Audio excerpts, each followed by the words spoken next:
שלום רב לכולכם, שמי דוקטור שמיר גלר, אני רופא עור, מומחה ללימפומות של העור, עובד במרכז הסרטן ממוריאל סלון קטרינג בניו יורק. התבקשתי היום על ידי יקוטנוס לימפומה פאונדיישן לתת לכם הרצאה בנושא לימפומות של העור, עקרונות בסיסיים ומהבחנה לטיפול. בואו נתחיל. אז מהי בעצם לימפומה של העור? לימפומה הוא תהליך סרטני שמקורו בתאים של מערכת החיסון שנקראים לימפוציטים. הלימפוציטים נוצרים במערכת הלימפה שמורכבת מקשריות לימפה, טחול ואיברים נוספים. בעור יש באופן קבוע לימפוציטים שמסייעים בהגנה על העור מפני איומים שונים, מזהמים, אלרגנים ועוד. במקרים בהם יש זיהום עורי או דלקת בעור אפשר למצוא ריבוי של תאים לימפוציטים כמו גם תאים אחרים של מערכת החיסון. לעומת זאת לימפומה היא בעצם המיעוט או סרטן של התאים הלימפוציטיים. מצב כזה מתרחש כאשר הלימפוציטים מתרבים ללא בקרה, הם אינם מתים לאחר מחזור החיים התקין שלהם, ובמצב כזה תאי הלימפוציטים הסרטניים מתרבים ויוצרים מקבצים של תאים רבים. כאשר התהליך הממאיר מתפתח מתאי הלימפוציטים שמצויים בעור, אזי אנחנו מדברים על לימפומה של העור, ובזה אנחנו בעצם עוסקים היום. ריבוי תאי הלימפומה הסרטניים בעור מתבטא באופן מגוון, החל מגידולים על פני העור, גידולים מתחת לפני העור, פצעים שאינם מתרפים, ועד לפריחות שונות. בשל מגוון הביטויים השונים במראה של הלימפומות, והדמיון למחלות עור שכיחות יותר, ההבחנה של לימפומות עור עשויה להתעכב, לפעמים אפילו במשך שנים. כאן אתם יכולים לראות כמה תמונות שמייצגות מצבים שכיחים של לימפומות עור. אפשר לראות מימין דוגמה לפצע שאינו מתרפא, שמבטא לימפומה אגרסיבית יחסית. במרכז ניתן לראות גידול שבעצם הוא על פני השטח העור, גידול יחיד על הצוואר, ומשמאל ניתן לראות פריחה שניתן בקלות לחשוב שמדובר בפטריה, בפסוריאזיס או באקזמה. שלושת המצבים האלה, שלושת התמונות האלה שאתם רואים פה, הם בעצם ביטויים שונים של לימפומות עוריות מסוגים שונים. השלב שבו אנחנו בעצם מגיעים להחלטה על הטיפול בלימפומה, הינו השלב האחרון בתהליך ארוך. התהליך הזה מתואר כאן בתרשים הזרימה הזה, כאשר השלב הראשון הינו השלב שבו עולה בכלל החשד הקליני אצל הרופא המטפל לגבי אפשרות שמדובר בלימפומה עורית. בשלב הזה בעצם, שהוא שלב חשוב מאוד, כי הרבה פעמים רופא העור או הרופא המטפל בכלל לא חושב על אפשרות של לימפומה עורית, או חושב על מחלות שכיחות יותר, כמו שהזכרתי מקודם, ולכן לא בכלל מבצע ביופסיה, אלא מתחיל בטיפול אמפירי לאותן מחלות. השלב הזה הוא שלב קריטי, האפשרות שמדובר בכלל בלימפומה עורית. כדי לאשר את ההבחנה או לשלול אותה, יש צורך לבצע ביופסיית עור. ביופסיית עור יכולה להיעשות באופן מבודד, מנגע בודד, או יכולה להיות ממספר הנגעים. כאשר המטרה בביופסיית העור היא לקחת אזור מייצג מהעור, על מנת להוכיח מהו סוג הלימפומה העורית, על ידי המאפיינים הפתולוגיים שנצפים באותו אזור, באותו מקטע שנשלח לפתולוג, שהוא הרופא שבעצם מסתכל על הדגימה תחת המיקרוסקופ. ישנם מספר כלים שעוזרים לאותו פתולוג בכדי להגיע להבחנה מדויקת של מהי סוג הלימפומה. בדרך כלל הוא מסתכל על הפיזור ועל כמות הלימפוציטים שנמצאת בתוך העור.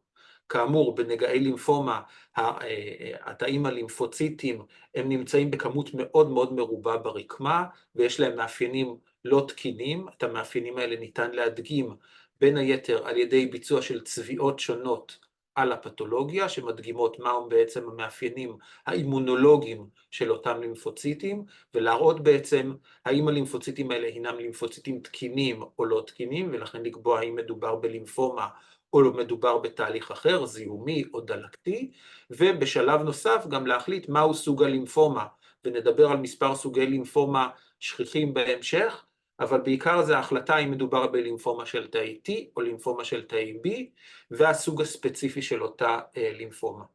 אחרי בעצם שיש לנו את ההבחנה של מהו סוג הלימפומה שנצפה בעור, באותו נגע עורי שעליו בוצעה הביופסיה, אנחנו בעצם עוברים לשלב הבא, שהוא שלב חשוב מאוד, הוא השלב של קביעת דרגת המחלה.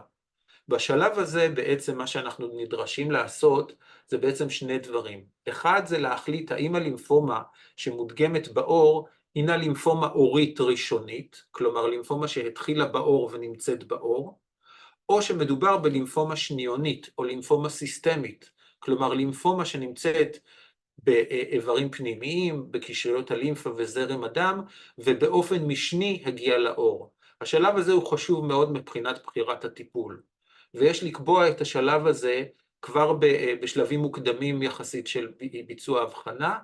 את השלבים האלה מבצעים או מגיעים אליהם על ידי ביצוע של בדיקות הדמיה, שהן בעיקר CT או PET-CT, ובהם בעצם ניתן להעריך מה קורה בקשריות הלימפה, ולעיתים על סמך אותן בדיקות בעצם מחליטים גם האם יש צורך לבצע ביופסיה בקשרית הלימפה. ודבר נוסף שחשוב לבדוק זה מה קורה בזרם הדם.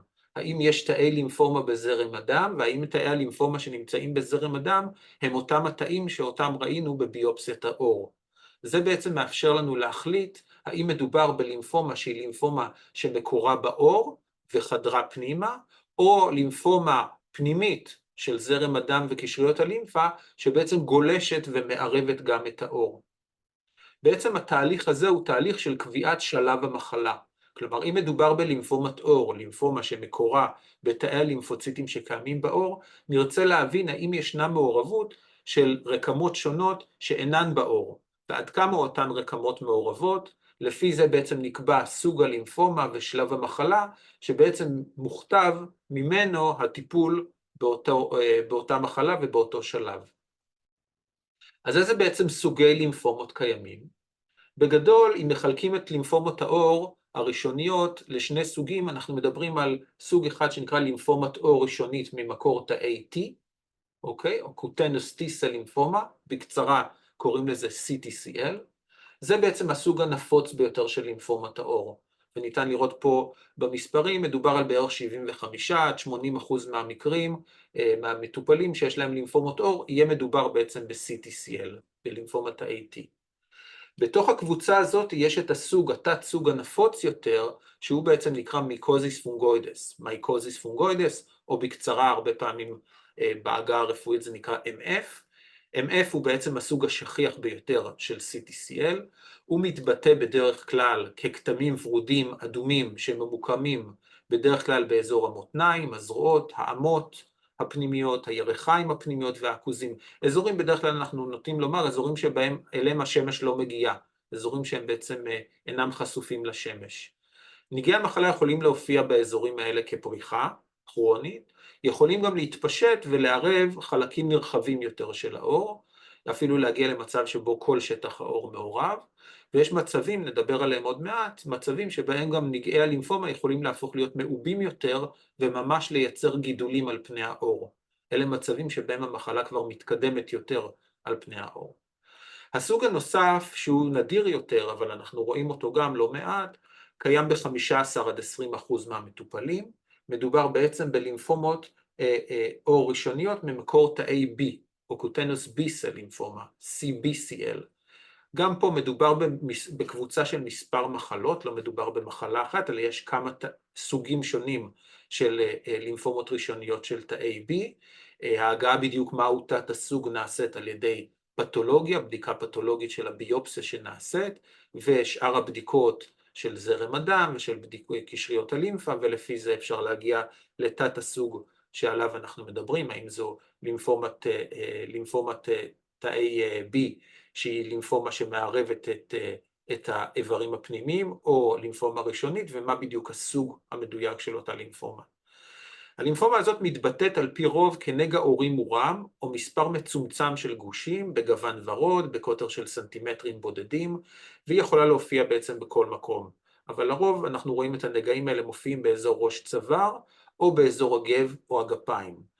חלק מהגידולים האלה יכולים אפילו להופיע בתור גידולים שמתקייבים, כלומר ממש פצעים מפרישים שאינם מחלימים עם טיפול רגיל סטנדרטי, ושוב, ההבחנה בדיוק במה מדובר ובאיזה תת סוג של לימפומת תאי B נעשה על ידי הביופסיה. כלומר, הביופסיה היא תפקיד מהותי, לביופסיה יש תפקיד מהותי בהחלטה האם מדובר ב-CTCL או ב-CBCL, ויתר הבדיקות בעצם מאפשרות לנו לאשר מהו שלב המחלה. אז בעצם כשאנחנו מדברים אחרי שאנחנו מדברים על ההבחנה שיש לנו מהאור, קביעת שלב המחלה הוא השלב הבא שצריך לעשות. השלב הזה, בעצם שלב המחלה הוא השלב של הלימפומה, שמתאר עד כמה המעורבות של האור היא מפושטת או עמוקה, וגם מה מידת המעורבות, אם בכלל, של איברים נוספים על ידי הלימפומה. קביעת השלב עבור כל אחד מסוגי הלימפומות העוריות מאפשר בסופו של דבר להחליט איזה טיפול הוא הטיפול המתאים ביותר, וגם באיזה תדירות אנחנו צריכים לראות את המטופלים, מה מידת הסיכון שיש באותה לימפומה לגבי המשך ההתקדמות שלה והשפעה על איכות החיים וכו'. ולכן השלב הזה הוא חיוני ביותר. השיטה המקובלת להגדרת השלב של הלימפומה העורית היא שיטת ה-TNBM. זו בעצם שיטה שמבוססת על ראשי התיבות, היא מעריכה את מידת המעורבות בארבעה מדורים. T מייצג את האור, N מייצג את קשריות הלימפה, B מייצג את הדם, ו-M מייצג את האיברים הפנימיים הנוספים. איברים פנימיים כמו ריאות, כבד וכו'. כאשר בעצם את ההחלטה של מעורבות של כל אחד מהמדורים האלה אנחנו מבצעים על ידי ביופסיית אור עבור האור, דיברנו על זה לא מעט עד עכשיו, על ידי PET-CT או CT כדי להחליט מה מידת מעורבות קשריות הלימפה והאיברים הפנימיים, בעצם השלבים T מבוצעת על ידי הביופסיה, N ו-M מבוצעת על ידי אמצעי ההדמיה, ה-PET-CT או ה-CT סקן, וה-B מבוצעת, בעצם הערכה של הבלד, מבוצעת על ידי בדיקת דם, שבה אנחנו מחפשים גם תאי לימפומה בתוך הדם. אז חולים אחרי השלב שבו יש לנו ביופסיה שמדגימה לימפומה מסוג תאי B או מסוג תאי T, נשלחים להערכה של מעורבות פנימית על ידי אמצעי הדמיה, שאמצעי הדמיה האלה באמת PET סקן, CT סקן ובדיקות דם שונות, ולפי זה ניתן לקבוע בעצם מהו שלב המחלה. השקלול של התוצאות של כל הבדיקות האלה בעצם מסוכם בסופו של דבר לארבעה שלבים עיקריים. שלב 1A to 1B זה בעצם שלב של מעורבות אורית, על ידי כתמים או רבדים, שלב שבו המעורבות האורית היא לא מאוד מפושטת, היא יכולה לכלול עד 80% משטח הגוף על ידי כתמים או רבדים, ואין מעורבות חוץ אורית, כלומר אין מעורבות של איברים פנימיים מעבר לאור. שלב 2A הוא שלב שבו ישנה בלוטה או בלוטות לימפה שהן לא תקינות לחלוטין, אבל בדיקה היסטולוגית, כלומר בדיקה של הפתולוגיה של הבלוטת לימפה, לא מדגימה שיש מעורבות נרחבת שלה. כלומר אפשר למצוא מספר תאי לימפומה שהמקור שלהם הוא בעור, שהגיעו גם לבלוטת הלימפה. זה עדיין לא מביא אותנו לשלב מתקדם של מחלה. שלב 2B הוא שלב הגידול, טיומור. זה שלב שמתבטא בגושים גידוליים בעור בלבד, שוב, ללא מעורבות חוץ-עורית, אבל זה כבר שלב שהוא שלב מתקדם יותר בהשוואה לשלבים הקודמים שתיארנו. שלב 3 הוא שלב אריתרודרמה. אריתרודרמה פירושו אודם שמכסה לפחות 80% משטח פני העור.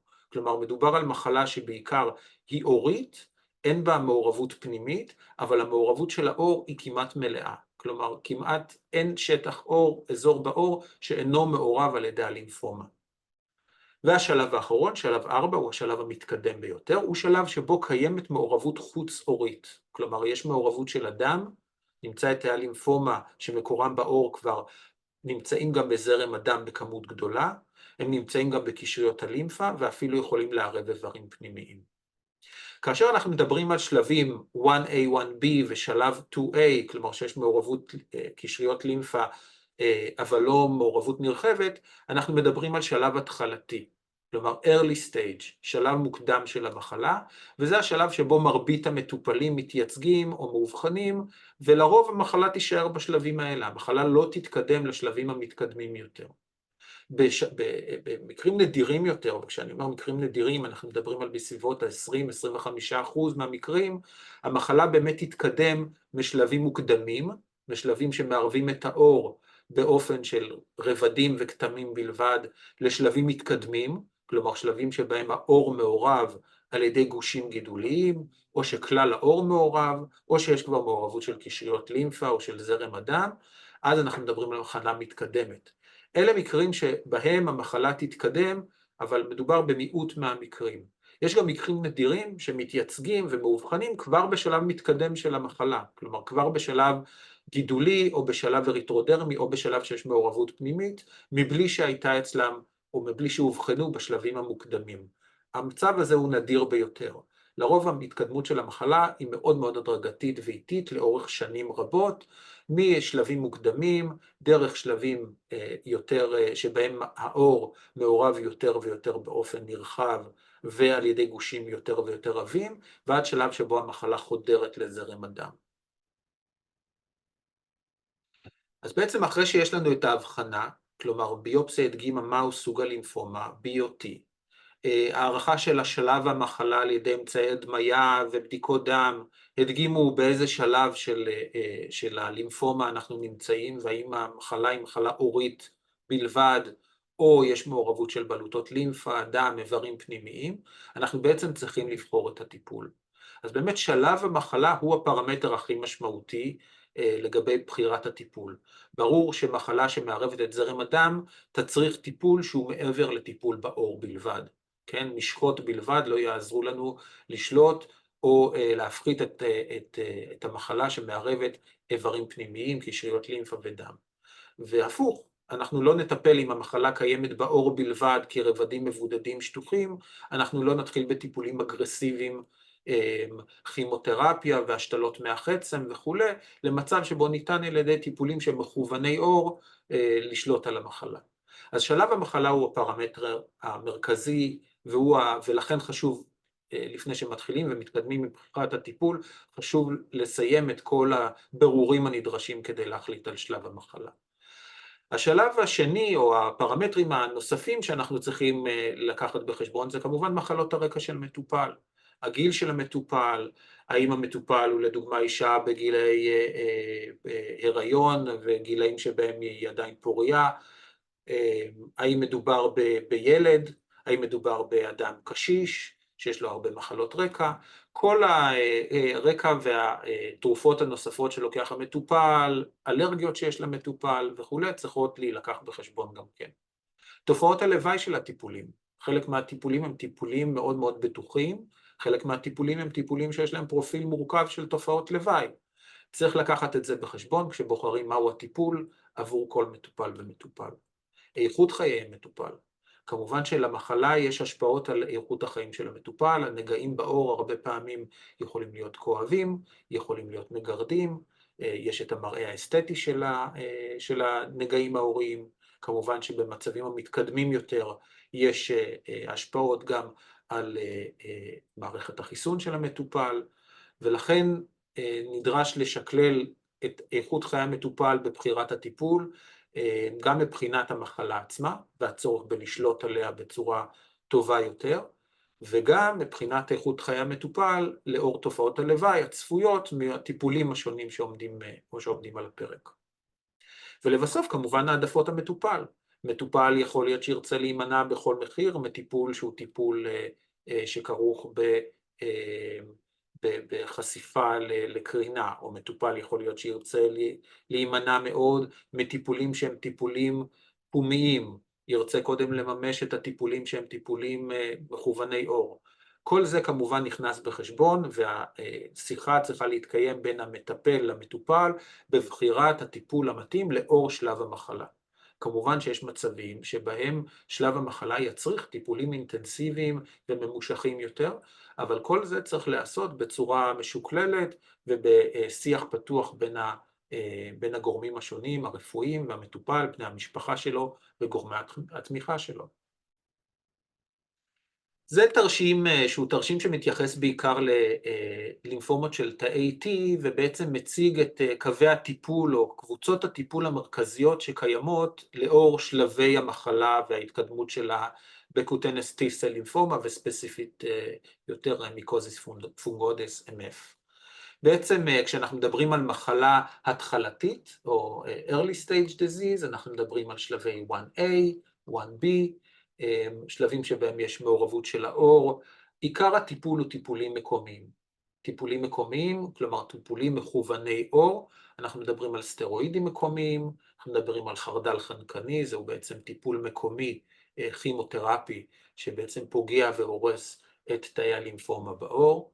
אנחנו מדברים על פוטותרפיה מסוג UVB או פוטותרפיה מסוג UVA, UVA, אלה בעצם טיפולים בקרינת UV, בקרינת אור, שבעצם מביאים גם להפחתה של כמות הלימפוציטים הגידוליים בעור ומפחיתה אותם.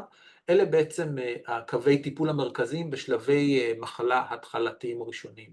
בשלבים האלה ניתן גם לשלב טיפולים סיסטמיים, טיפולים בעצם בזריקות של אינטרפרון, טיפולים פומיים ברטינואידים, טיפולים גם בקרינה, כאשר המחלה היא בעצם ממוקמת, יש מקום לשקול גם אפשרות של מתן קרינה לאותם אזורים נגועים, ובעצם על ידי זה בעצם לטפל באותם אזורים באופן ממוקד. צריך להבין, הסרה כירורגית זה לא חלק מטיפול בקוטנוס טיסל לימפומה ומיקוזיס פונגוידס. אין לנו אפשרות להסיר באופן כירורגי את הגידול. הגידול הוא של מערכת החיסון בעור, ולכן תאים עשויים להישאר באזור של הגידול גם אם נסיר אותו בצורה כירורגית, ולכן הסרה כירורגית היא לא חלק בעצם מטיפול במיקוזיס פונגוידס. ישנם סוגי B-סל לימפומות מסוימים שבאמת אפשר לפתור אותם על ידי אקסיזיה, על ידי כריתה של אותו גידול, אבל כאמור לא לגבי מיקוזיס פונגוידס או קוטנוס טיסל לימפומה. כשאנחנו מדברים על מחלות מתקדמות, מצבים מתקדמים של המחלה, כמו בטומור סטייג' MF, או במצב אריתרודרמי, או כמובן במעורבות פנימית, אנחנו כבר מדברים על קווי טיפול שיותר מבוססים על טיפולים פומיים או טיפולים בזריקות או דרך הווריד. עדיין יש מקום לטיפולים המקומיים כדי לשלוט בעצם על המחלה בעור ולהפחית את התופעות העוריות, בעיקר הגרד, האודם, גירוי העור. אז גם במצבים המתקדמים אנחנו ממשיכים עם טיפולים מקומיים במשחות, בפוטותרפיה, בקרינה, אבל עיקר הדגש בעצם מתחיל, אנחנו רואים את זה פה, בשלבים 3 ו-4 של אריתרודרמה ומעורבות פנימית.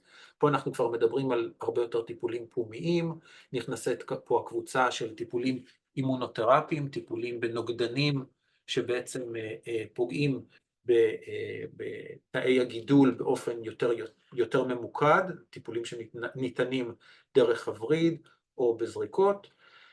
טיפולי פוטופרזיס, זה טיפולים בעצם שבהם זרם הדם עובר איזשהו סינון, תאים הלבנים בזרם הדם עוברים חשיפה ל-UVA ומוחזרים לזרם הדם של המטופל אחרי הטיפול הזה, תהליך שניתן בשלבים של MF אריתרודרמי או MF שמערב את זרם הדם. טיפולי קרינה שניתנים לכלל הגוף, זה נקרא Total Skin Electron Beam, אלקטרון בים שניתן לכלל העור בעצם, לכלל שטח העור, ובמקרים שבהם הקווי טיפול האלה בעצם לא יעילים או לא מצליחים להשיג שליטה על המחלה, אנחנו בעצם מגיעים רק אז לשלבים של מתן טיפולים כימותרפיים, של טיפולים כימיים, שהם באמת טיפולים שיש להם הרבה יותר תופעות לוואי ומשפיעים בצורה משמעותית על איכות החיים, ולכן באמת הם נשמרים כשלב מתקדם יותר בטיפול. מרבית המקרים של מיקוזיס פונגוידס, בין אם שלב מוקדם או מתקדם, ניתנים לשליטה על ידי טיפולים שאינם כימותרפיה, וחשוב להבין את זה. הרבה מטופלים שמאובחנים מאוד מאוד חוששים שבעצם מתקדמים לטיפול כימותרפי כקו ראשון, אבל צריך להבין שלא, מעט מאוד מהמטופלים יגיעו בסופו של דבר לטיפולים כימותרפיים. מרבית המטופלים יעברו את הטיפולים שמצוינים כאן בשקף מימין, ובעצם יגיעו לשליטה טובה יותר על המחלה שלהם. כמה מילים לפני סיום על מרפאת לימפומות העור במרכז הסרטן ממוריאל סלון קטרינג בניו יורק. בעצם מדובר במרפאה מולטי דיסציפלינרית שממוקדת בלימפומות עור על הסוגים השונים שלהם. מדובר במרפאות שיושבים בהם דרמטולוגים כמוני, המטו-אונקולוגים, רופאי קרינה, וכן פתולוגים ממגוון תחומי התמחות ספציפיים בלימפומות של העור, בהם דרמטופתולוגים, המטופתולוגים ומומחי פתולוגיה מולקולרית. במטופלים שמגיעים אלינו אנחנו משתמשים בשיטות הבחנה חדשניות, שמאפשרות בעצם לזהות בצורה מדויקת יותר, האם אכן מדובר בלימפומה של העור, ומהו סוג הלימפומה של העור, ולפי זה גם לכוון בצורה מדויקת יותר את הטיפולים האפשריים והרלוונטיים לכל מטופל ומטופל. אנחנו עושים שימוש בפאנל גנטי ייעודי לממאירויות המטולוגיות שקיים בממוריאל. אנחנו מבצעים flow cytometry, זו שיטה מולקולרית מאוד מאוד רגישה על רקמת העור, ועוד מגוון שיטות אחרות שעוזרות לנו בעצם להחליט גם על סוג הלימפומה וגם על שלב הלימפומה. אנחנו מציעים למטופלים שמגיעים אלינו טיפולים מתקדמים, למגוון סוגי הלימפומה ולשלבי המחלה השונים, וכמובן שיש טיפולי מחקר, clinical trials, שבעצם בודקים קווי טיפול וטיפולים בשילובים שונים למחלות לימפומה השונות, B ו-T-סל, בשלבים מוקדמים ומתקדמים. לסיום, אני מביא פה את פרטי הקשר שלי, יש פה את כתובת המייל שלי בממוריאל, אפשר לפנות אליי באופן ישיר, יש פה גם את מספר הטלפון אצלנו במשרד, ניתן ליצור קשר ולתאם תורים, ונשמח לראות אתכם אם יש בכך צורך כמובן. מעבר לכך, אני מקווה שהחכמתם היום, שיהיה לכם המשך יום נעים, להתראות.